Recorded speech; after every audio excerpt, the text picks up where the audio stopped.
باللہ من الشیطان اللعین الرجیم بسم اللہ الرحمن الرحیم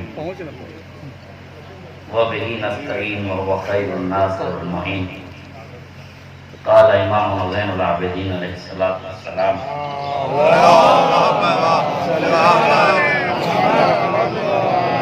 ان الحیات عقیدۃ و جہاد ایک صلوات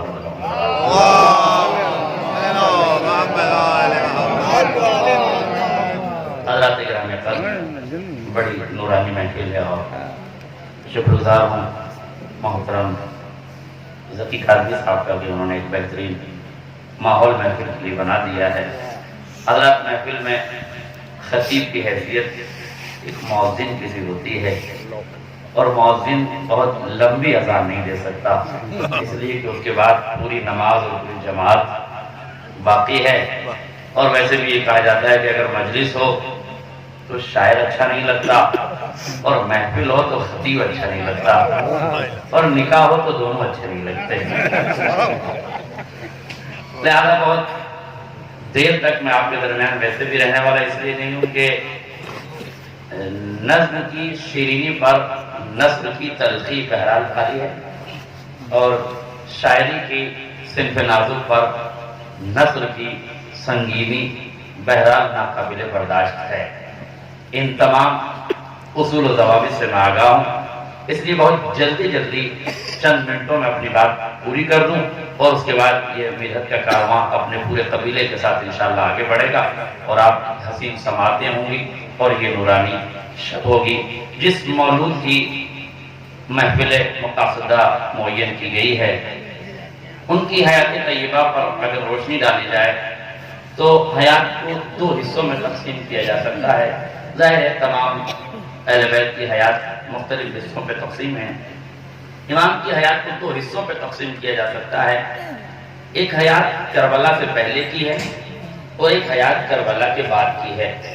کربلا سے پہلے کی حیات عصمت کے احساس میں اپنی تربیت کی ہے اور کربلا کے بعد گھٹن کے ماحول میں سماج کی تربیت عصمت کے اشاروں پر ہے۔ لہذا یہ دونوں زندگیاں امام کی، یہ دونوں زندگیوں کو اگر جمع کیے جائے، اس حدیث کا حوالہ میرے بزرگ دوست مولانا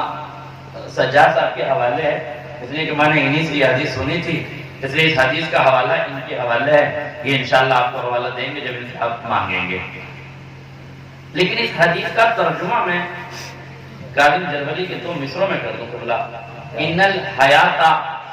عقیدۃ و جہاد، کربلا کے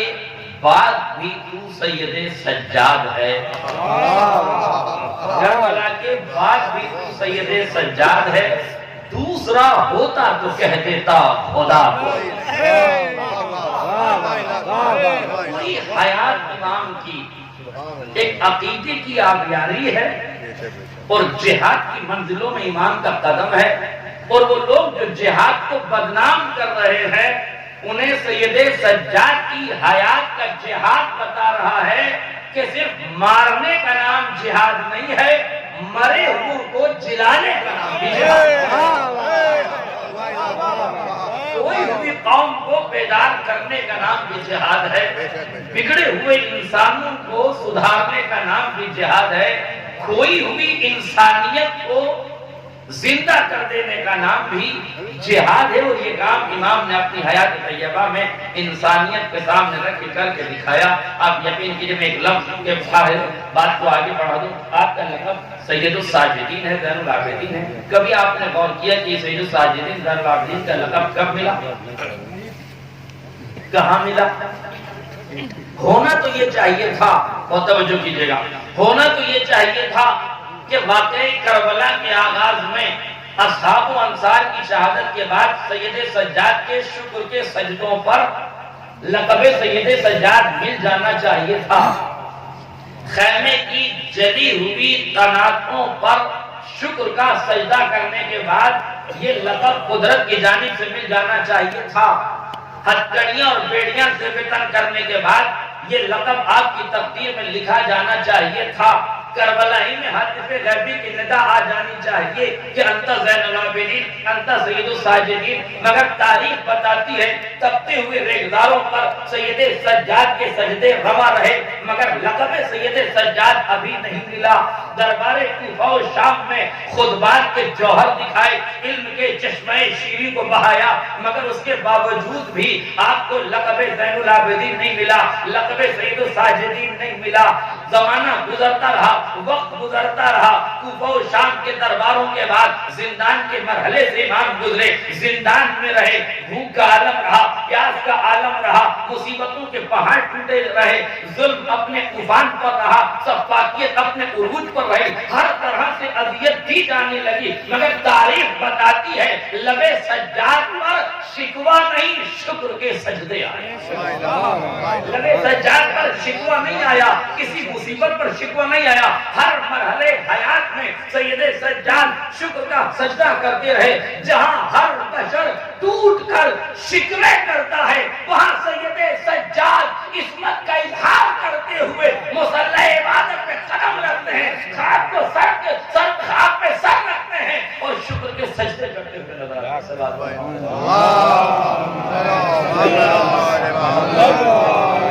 سلمان عبدی صاحب جانے مانے شخصیت آپ کے سامنے نعرہ سلوا سے آپ کا سلام۔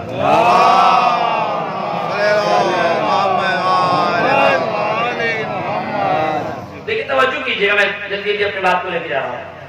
سید سجاد کا لقب ابھی نہیں ملا، زین العابدین کا لقب نہیں ملا،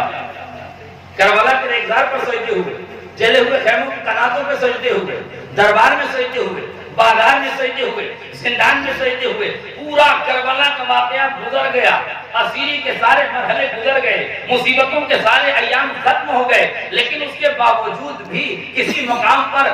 سید الساجدین اور زین العابدین کا لقب نہیں مل رہا ہے۔ کب مل رہا ہے؟ جب پوری کربلا مکمل ہو گئی، سارے مصائب مکمل ہو گئے، پھر جب آپ نماز پڑھ رہے ہیں تو اعلان ہو رہا ہے سید الساجدین زین العابدین، اے پروردگار یہ مصیبتوں میں تو نے یہ لقب کیوں نہیں دیا کہ مصیبتوں سے نکھر کے جو ذات صبر کی منزل میں قدم زد ہو جائے۔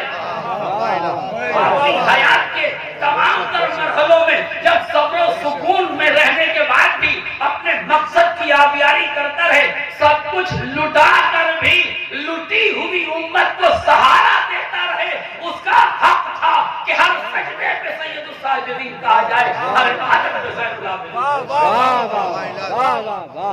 کا حق تھا کہ اسے سید الساجدین کہا جائے۔ اب یاد رکھیے گا سید الساجدین کا لقب یا زین العابدین کا لقب سید سجاد کو ورثے میں نہیں ملا ہے، بلکہ اپنی محنت و مشقت سے کسب کیا ہوا اور کمایا ہوا یہ لقب ہے۔ وہ اور ہوں گے جو القاب کو خیرات میں پاتے ہیں، یہ آل محمد ہے جو القاب کو صلاحیتوں کی بنیاد پر آل محمد ہے جو القاب کو صلاحیتوں کی بنیاد پر پاتے ہیں، اور کیوں نہ پائیں؟ اس لیے کہ آپ کی ولایت کا اعلان جس دن ہوا ہے، عالم تصور میں انسان اگر قدم رکھ کے اس منزل پر جائے، قبلہ تو بڑا عجیب مرحلہ ہے، کب اعلان ہو رہا ہے؟ دیکھیے غدیر کے چلچلاتے ہوئے میدان میں منافقوں کے درمیان حضرت علی کو دونوں ہاتھوں پہ بلند کر کے اعلان ولایت کرنا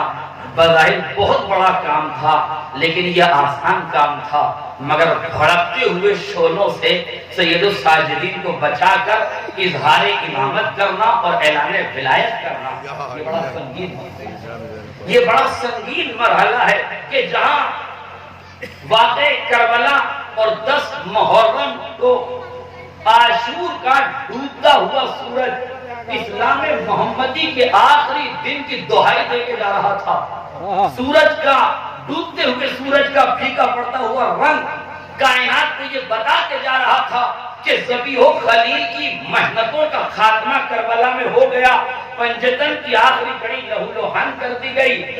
جو کچھ تھا آل محمد کا سب کربلا میں قربان کر دیا گیا، سب کربلا میں لوٹ لیا گیا، سب کربلا میں ختم کر دیا گیا۔ امام حسین کی شہادت کے بعد سلطنت اور شاہی خاندان یہ سمجھ رہے تھے کہ اب بچا کیا ہے جو اسلام کو آگے بڑھائے گا؟ اب تو یزید جیسا فاسق و فاجر، شرابی و زانی انسان تخت خلافت پر براجمان ہو گیا ہے، اب عصمتوں کا کیا ہوگا، عفتوں کا کیا ہوگا، اب آئین اسلام کا کیا ہوگا، قوانین اسلام کا کیا ہوگا، احکامات اسلام کا کیا ہوگا، اقتدار اسلامی کا کیا ہوگا، شریعت کا کیا ہوگا؟ وحی و الہام کا منکر اب تخت خلافت پر بیٹھ گیا ہے، اب وحی کے اجالوں کا کیا ہوگا، اب الہام کے اشاروں کا کیا ہوگا، اب عظمت قرآن کا کیا ہوگا، اب مسجدوں کا کیا ہوگا، اب عبادت گاہوں کا کیا ہوگا، اب انسانیت کا کیا ہوگا، اخلاقیات کا کیا ہوگا؟ اب تو سب کچھ ختم ہو گئے۔ نبض تاریخ پر ہاتھ رکھ کے کوئی فیصلہ کر کے تو بتائے کہ رگ اسلام میں اب خون کہاں باقی رہ گیا ہے؟ دل کی دھڑکن اسلام کی اب اپنی سانسوں کو توڑتی ہوئی نظر آ رہی ہے۔ دنیا یہ سمجھ رہی تھی کہ حسین شہید یعنی سب کچھ ختم، مگر کائنات کو بتایا گیا ابھی حسین شہید ہوئے ہیں۔ ادھر سید سجاد کو زینب نے اپنے کاندھے پہ اپنے پشت پر سوار کیا، بھڑکتے ہوئے شعلوں سے ہدایت کا چراغ طلوع ہوا، بھڑکتے ہوئے شعلوں سے ہدایت کا چراغ طلوع ہوا۔ اب پوری کائنات نے دیکھا کہ ہم تو سمجھ رہے تھے کہ خیموں میں آگ لگا کے ہم نے محمدیت کو جلا دیا، ہم نے علویت کو جلا دیا، ہم نے وحی کے اشاروں کو جلا دیا، ہم نے قرآن کے باروں کو جلا دیا، ہم نے آئین اسلام کو جلا دیا، مگر یہ کون سی ذات ہے جو تحفظ ولایت کر رہی ہے، سید سجاد کو بچا کے لا رہی ہے؟ زینب نے کائنات کو بچایا، میں ولایت بچا رہی ہوں۔ سید سجاد نے بتایا میں ولیوں کی آبرو بچانے زینب نے اعلان کیا میں سرکار مدینہ کی نبوت کا شاہکار بچانے آئی ہوں۔ سید سجاد نے اعلان کیا میں نبوتوں کی عزتوں کو بچانے آیا ہوں۔ یزید سوچ رہا تھا نبوتوں کی عزتوں کو پامال کر دوں گا، مگر سید سجاد نے نبوتوں کو بچانے کا خطہ سنایا، اور زینب عالی العلیہ مقام نے فرمایا میرے لال سید سجاد، ارباب سیاست اگر تو ہار کی شکل میں پہنائے تو تم جیت لینا، جو ارباب سیاست ہار کو توق سمجھ رہی ہے وہی اہل حکمت کی جیت کا اعلان۔ ارباب سیاست کا پہنایا ہوا توق یہ ہار نہیں ہے بلکہ حکمت کی جیت کا اعلان ہے، عصمت کی جیت کا اعلان ہے۔ لہذا سید سجاد کو جناب زینب العلیہ مقام نے بچایا۔ یہ وہی تحفظ ولایت کی ذمہ داری تھی جو وراثت میں جناب زینب کو جناب فاطمہ زہرا سے ملی تھی۔ جب دروازے پر آگ لکڑیاں آئی تھی تو ولایت کو فاطمہ نے بچایا تھا، جب خیموں میں آگ لگائی گئی ہے تو ولایت کو زینب نے بچایا ہے۔ اسی لیے جناب زینب کو ثانیہ زہرا کہا جاتا ہے۔ ایک اس علی کو فاطمہ نے بچایا تھا، اس علی کو زینب العلیہ مقام نے بچایا۔ اور اب یہ ولایت کا سلسلہ جب جاری ہوا ہے تو قدم قدم پہ سید سجاد عظمتوں کے چراغ جلاتے چلے گئے۔ میرے عزیزوں ایک انتقام پسند ذہن، بس آخری بات، ایک انتقام پسند ذہن کا تجزیہ یہ ہوتا ہے، وہ سوچتا یہ ہے اور وہ سمجھتا یہ ہے کہ واقعی کربلا کے بعد سید سجاد کو تلواروں پہ سیکل کرنا چاہیے تھا، گھوڑوں کو خریدنا چاہیے تھا، تو اسلحوں کو جمع کرنا چاہیے تھا، گھوڑوں کو استبل سے لینا چاہیے تھا، خرید و فروخت ہونی چاہیے تھی، تلواروں پہ سیکل ہوتی، جنگ کا انتظام ہوتا، افراد خریدے جاتے، بندے خریدے جاتے، مجاہد خریدے جاتے، لوگ خریدے جاتے، مگر یہ کیا ہے؟ سید سجاد نے اسلحوں کی خرید و فروخت تو نہیں کی ہے، تلوار پہ سیکل تو نہیں کی ہے، انتقام پسند ذہن کہہ رہا تھا انتقام کی تیاری ہونی چاہیے، حکمت امام کہہ رہی تھی انتظام ہدایت کا کام انتظام ہدایت کا کام ہونا چاہیے۔ اور پھر سید سجاد نے واقعہ کربلا کے بعد انتظام ہدایت شروع کیا۔ تشہیر شہادت کے بعد حسین ابن علی کی قربانیوں کو بچا لینے کے بعد حسین ابن علی کے اس خون کو سید سجاد نے ضائع نہیں ہونے دیا، بلکہ ایک جملہ کہہ سکتا ہوں، سید سجاد نے اس خون کو ضائع نہیں ہونے دیا، بلکہ ریگزار کربلا کے ذروں سے اس خون کو نکال کر سید سجاد نے شفق کے ماتھے پہ سجا کر اپنی جیت کا اعلان کر دیا، اپنی جیت کا اعلان کر دیا اور کائنات کو بتا دیا میں اس عظمت کو ضائع نہیں ہونے دوں گا، میں اس شہادت کا خاتمہ نہیں ہونے دوں گا، میں اس وجود کو برقرار رکھوں گا۔ اور سید سجاد نے بس آخری فکر سن لیجئے، سید سجاد نے اپنی پوری زندگی کو سمیٹ کر کربلا کو بچاتے ہوئے چند نکاتی منشور تیار کیا۔ سب سے پہلے رہائی کے بعد جب سید سجاد مدینے آئے ہیں تو آپ نے مجالس اعضا کا قیام کیا، مجلسوں کی بنیاد رکھی۔ یہ مجلسوں کی بنیاد کیوں رکھی جا رہی ہے؟ تاکہ ہر زندہ ضمیر انسان کے دل میں ظلم سے نفرت کا احساس پیدا ہے، مظلومیت کے احساس کو بڑھا دیا جائے، مظلومیت کی چراغ کی لو کو بڑھا دیا جائے اور ظلم اور سفاکیت کے خلاف ذہن بنا دیا جائے۔ اس لیے مجالس اعضا کا قیام کیا تاکہ پھر دنیا میں کوئی کربلا نہ ہونے پائے۔ ظلم کو اتنا بدنام کر دو اور مظلومیت کے معیار کو اتنا بڑھا دو کہ ہر آدمی مظلوم ہونے پہ فخر کرے، کسی کو ظالم ہونے پہ فخر کرے۔ لہذا مجالس اعضا کا قیام، اب توجہ چاہتا ہوں علماء کرام کے اس مقام پر، جب مجالس اعضا کا قیام امام نے کیا، اس کے بعد جب مجالس اعضا ہونے لگی تو رسائی سلسلہ ہونے لگا۔ شعراء کرام نے کربلا کے واقعات کو اپنے لب و لہجے میں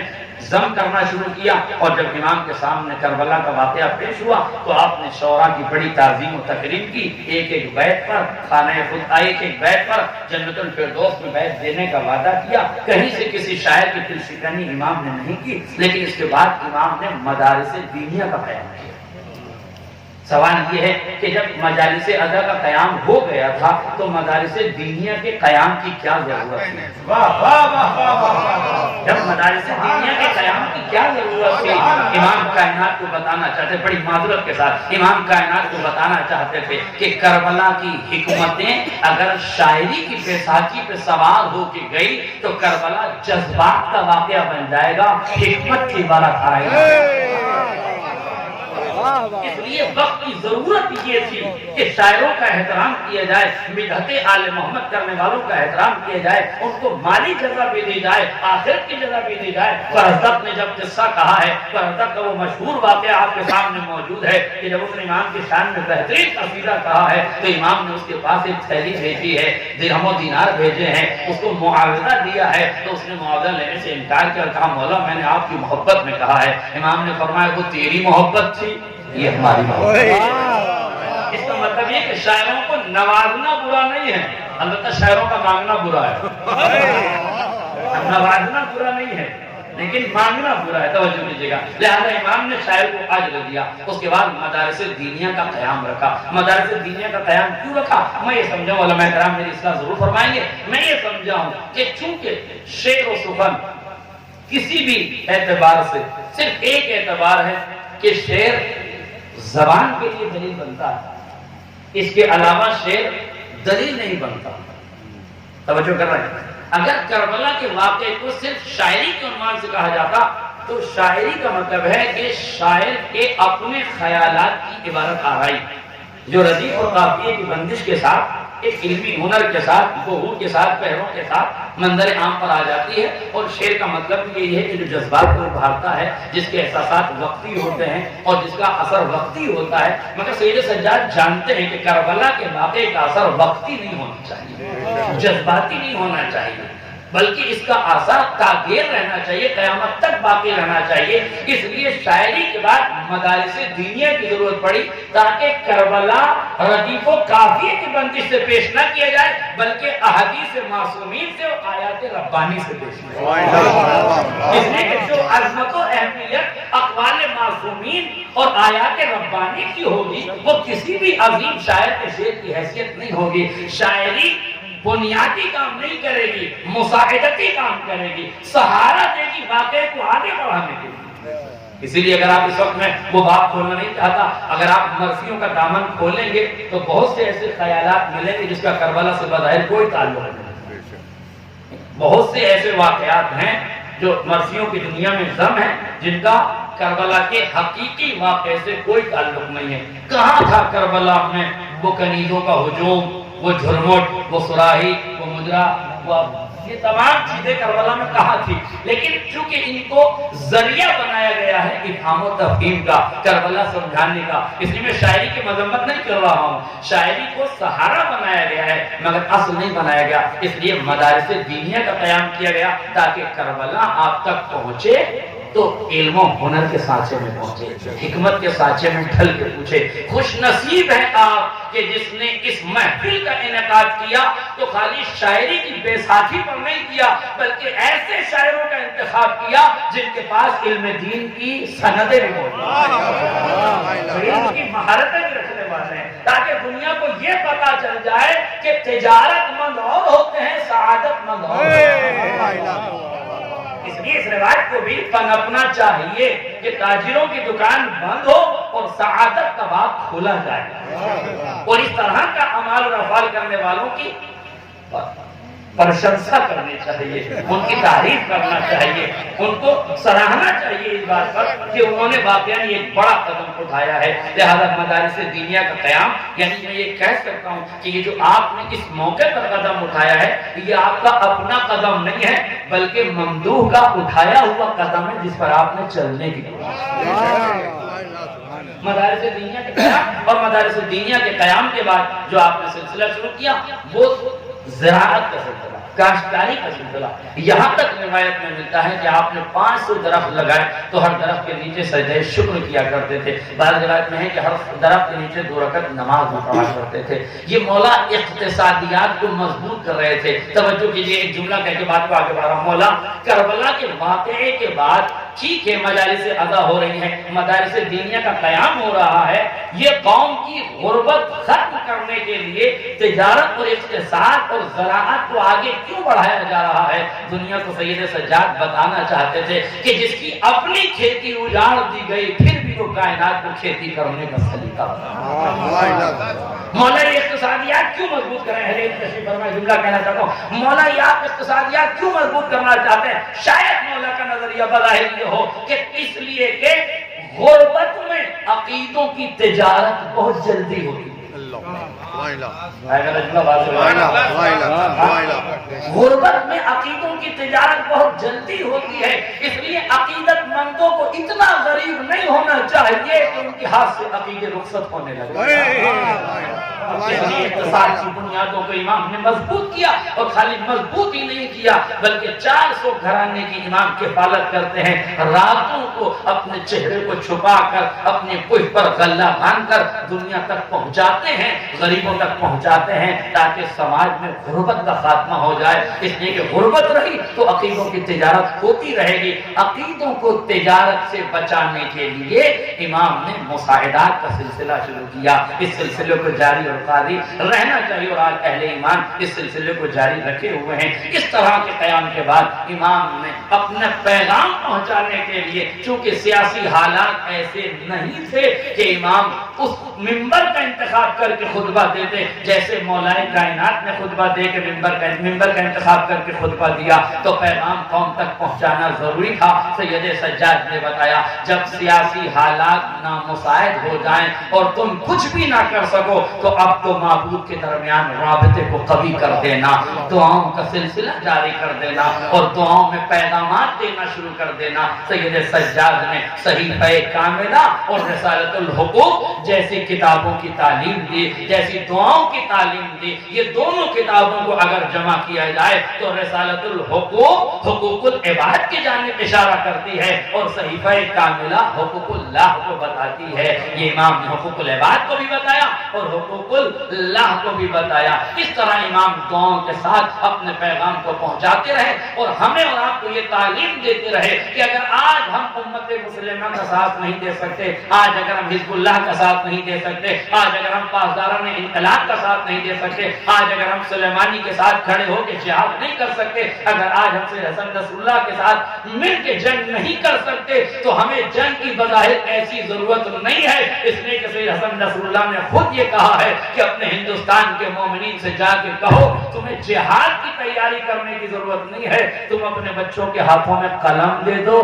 یہی ان کا جہاد ہو جائے گا، تم جہالت کا خاتمہ کر دو، یہی تمہاری کامیابی ہو جائے گی۔ اگر ان حالات میں ہم کچھ نہیں کر سکتے تو کم سے کم دست دعا بلند کر کے مجاہدین کی بقا اور اسلام کی بقا کی کم از کم دعا کر سکتے ہیں، جو ہمیں امام سجاد علیہ السلام کی تعلیم دیا ہے۔ وآخر دعوانا ان الحمد للہ رب العالمین۔ سبحان اللہ۔